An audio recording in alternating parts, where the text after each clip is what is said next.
Hi, this is Terry, and this is my very first video. I'd like to thank my son James, who gave me this very cool video camera for Christmas, and I'm trying to learn to use it. So if I work it out and actually get it uploaded on my blog, then you'll see. This is what we're going to make today. Is I wanted to show you the Geodie. I really like it. It's a fantastic little tool, and I want all of them. They have like 10. They have some long ones that make really great borders, and then they have these. And this is what it makes. This is a tone on tone, and I've added the little butterfly in the middle. And this is just some that you can do. You can stamp in the middle. It makes this little braided. It looks sort of braided. And the contrasting. Here's some cards that I made with it. With the little boy that I stamped and colored up this morning and put him in the middle. This is going to be a happy, or maybe not a happy, but a happy birthday, Grandma. That's what I was thinking for this little boy.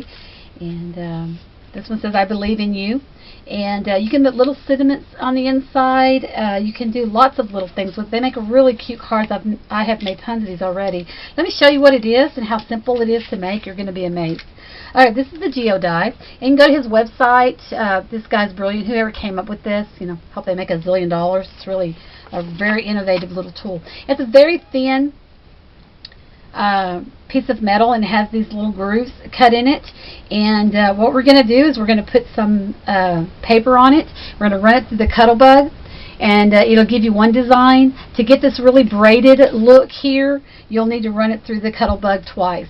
So what we're going to do is run it once, pull our paper out, turn it a quarter of a turn, put it back in the Cuttlebug, run it again, and you'll get this multi-braided look. It's really cool. Let me show you how to do that. The best thing to do, I'm going to use black and white. You need two contrasting colors.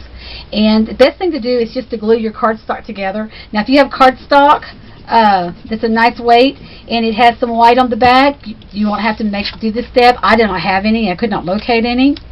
And I'm going to braid it together just so the glue spreads out really well. And you just set it aside and let it dry. I already have one done, so I'm not going to worry about doing that. Also, I tried doing designer paper in the solid color, putting that together, but when you braided it together, the pattern from the pattern paper, you sort of lost a lot of the detail, and so I didn't. So we're going to put this on here, and this, you need a 4-inch square for this. And we're just going to use my Cuttlebug today. You can use, whatever die cut machine you have. It, works for all of them. So we put our seed plate down for our Cuttlebug as well. And we're going to just layer it on there. Stick it in there. Put our B plate on. Run it through our machine.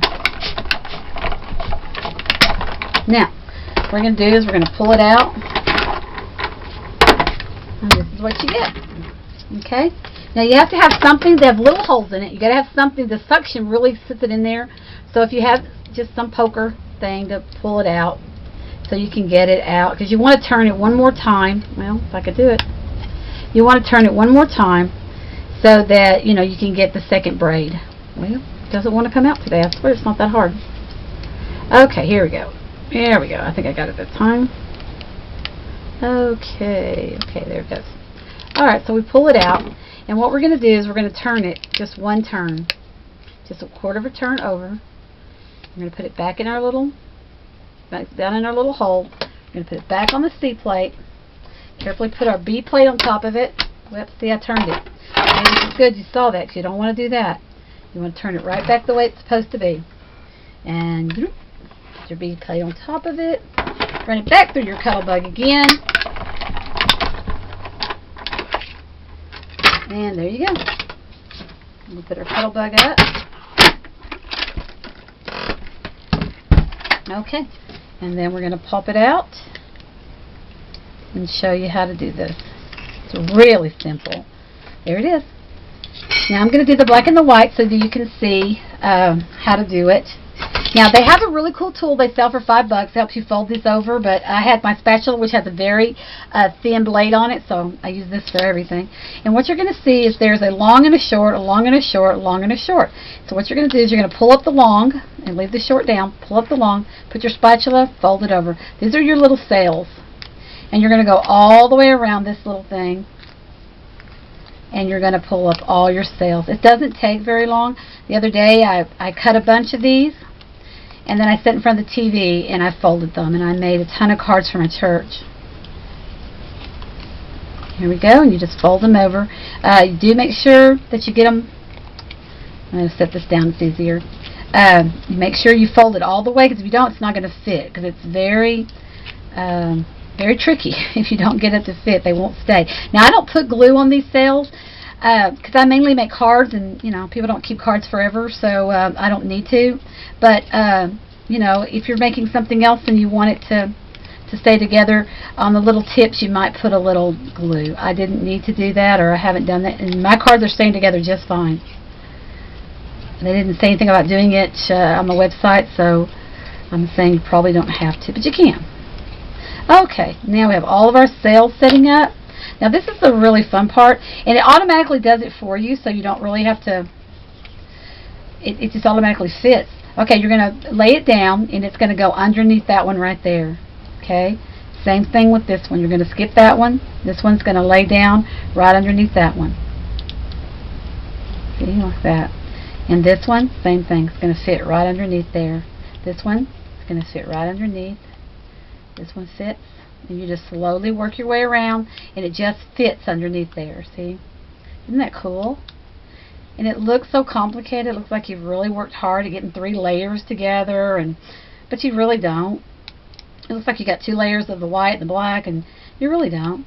Now, if you wanted to, underneath every one of these, you could put a little dab of glue. Probably wouldn't hurt, but you don't have to. Isn't that cool? Isn't that pretty? And now that's what the back looks like, which the back is interesting too. It's not as pretty. I'm sure if you put some bling or something on it, it might work out. Anyway, I think that's pretty. I hope I'm in camera. I can't tell because I can't see the camera, so I hope I'm in camera. Anyway, we'll make our card. And what I did is I just have an A2 card. This thing right here I think is a 4 by 5 1/4 maybe. And we're going to put, oh, it made Keegan cute. I got her all decked out. Isn't she pretty? I did it also to my Cricut. I'll have to show you. Maybe I'll do that in my next video. Show you how I blinged out my Cricut. Gotta have some fun. Okay, now we're going to try to see if I can get that on there straight. And what I did here is just put a piece of ribbon on, like you always do. Just tape it in the back. Everybody makes it like that. And you just kind of put it on there the best you can. Okay. I had another piece of ribbon here. There it is. I'm going to put this here.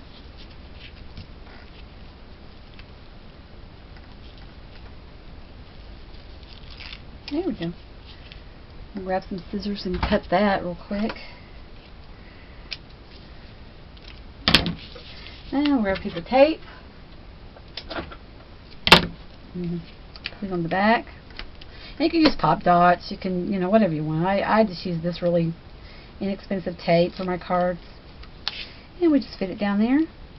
Right there. And you can just, whatever you want to stamp on the inside, any kind of sentiment, happy birthday, thank you. You could put anything, medallion, anything you want to put there, charm, whatever you want to put there. But isn't it cute? And it just makes a really cute card. Looks like you went through a lot of trouble, and of course you don't. Isn't it cute? Well, I hope you like it. I'd like to again thank my son James for letting me have the video camera. It was very sweet of him to surprise me with that. And so thank you for stopping by. Have a great day. Bye. Hi, this is Terry from Ramblings of a Texas Craft Room. I wanted to show a real quick video of the thing that I'm making my grandbaby for Valentine's Day. I had gotten this really cool Sizzix die at Michael's. That you can get them anywhere, and they're really inexpensive. And what it does is it makes this really nice puzzle pieces. And so what I did was I just took a picture. This is a picture of my dog. Now this puzzle piece only makes a 3 by 5. So it's not very big. Of course, this is a 4 by 6, so you're going to lose a lot of the picture. So what I did was I took my picture and then I just glued it like this to the back, and I cut it out. Then I ran it through my Sizzix die, but before I ran it, I wrote a message on the back, and then I ran it through the die, and what it does is it makes this little puzzle right here. And this is a picture of me for my grandbaby, and she'll be so excited to see me. I haven't seen her in a few months, and she's 4. And you put the puzzle together, and what I did puzzle together. I'm sorry. And what I did was I made the puzzle, the picture. I made the picture with me holding up a blank piece of paper, and then because I couldn't get the paper and my picture all in the picture because it's too small, so what I did is I held up a blank piece of paper and had my son take my picture, and when I got it developed, I cut it out to the size it needed to be, and then I just wrote with a permanent marker my message, and it says, "I miss you, happy Valentine's Day." And then on the back you can see that I had written a little message for her, and it just said, "I miss you," and you know, for Mama. And what I'm going to do with this puzzle pieces, take all the little puzzle pieces, and I also got this die also from Sizzix. I love their stuff, and it makes a really tiny little envelope, you know, very tiny little envelope. And what I'm going to do is I'm going to take one of these puzzle pieces, and I made all of these envelopes. I made 6 envelopes in total, and I decorated them all. And in each one of these little envelopes, I'm going to put a puzzle piece, and then some candy, and put a little piece of candy in each one of these. And when I get them all done, I bought this little box.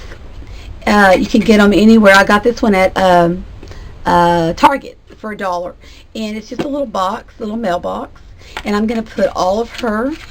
I'm going to just put all of them in there with her candy. And her name is Kimmy. So I wrote Kimmy. It was little stickers, and it says "I heart you," and put a little heart. And she will be so excited to get this for Valentine's Day. Well, anyway, I just want to make a cute video. It's really a cute, inexpensive, fun thing to do, and you could do this with anything. These little puzzles make some really cute Valentine things. All right, guys, have a good day. Enjoy. Bye.